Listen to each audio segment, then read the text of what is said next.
ఆంధ్ర తెలంగాణలో తక్కువ ఫీజులతో high quality results ఇస్తున్న ఏకైక సంస్థ తిరుమల్ ఐఏఎస్ ఇన్స్టిట్యూట్. తెలంగాణ హైకోర్టులో యాంకర్ శ్యామలకి ఊరట లభించింది. శ్యామలను అరెస్టు చేయొద్దంటూ పోలీసులకు ఆదేశాలు జారీ చేసింది. అలాగే పోలీసుల విచారణకు సహకరించాలని యాంకర్ శ్యామలను హైకోర్టు ఆదేశించడం జరిగింది. సోమవారం పోలీసుల ఎదుట హాజరు కావాలని ఆదేశాలు జారీ అయ్యాయి.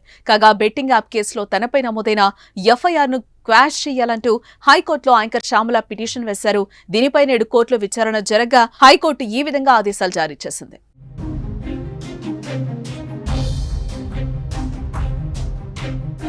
మరోపక్క బెట్టింగ్ యాప్స్ వ్యవహారం తెలంగాణలో కలకలం రేపుతున్న విషయం తెలిసిందే. ఈ యాప్స్ ఉచ్చులో పడి అమాయకులు మోసపోవడంతో పాటు అప్పుల పాలై బలవన్మరణాలకు పాల్పడుతున్నారు.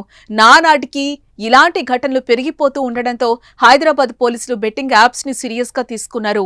వీటిని ప్రమోట్ చేస్తున్న సెలబ్రిటీలు, సోషల్ మీడియా ఇన్ఫ్లుయెన్సర్లను టార్గెట్ చేశారు. తొలుత నోటీసులు ఇచ్చిన పోలీసులు ఇప్పుడు యాక్షన్ లోకి దిగడం దుమారం రేపుతోంది. వెండితెర, బుల్లితెర సెలబ్రిటీలతో పాటు యూట్యూబర్స్ ప్రమోట్ చేయడం వల్లే ఈ యాప్స్ జనంలోకి వెళ్తున్నాయని గ్రహించిన పోలీసులు వారిపై కేసులు నమోదు చేయడంతో పాటు విచారణకు పిలుస్తున్నారు.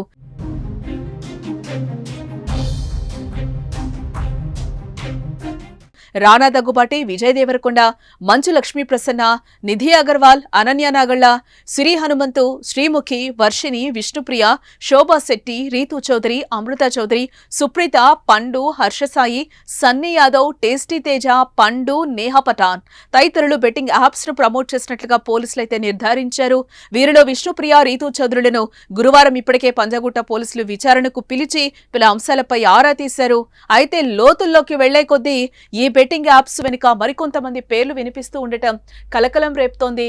ఇదే వ్యవహారంలో యాంకర్ శ్యామల పేరు కూడా తెరపైకి రావడంతో ఆమె అరెస్టు చేయొద్దంటూ తెలంగాణ హైకోర్టును ఆశ్రయించింది. అయితే కోర్టులో కొద్దిపాటి ఊరట లభించింది. సోమవారం ఎట్టి పరిస్థితుల్లోనూ పోలీసుల ఎదుట హాజరు కావాలని విచారణకు తీర్పునిచ్చింది హైకోర్టు.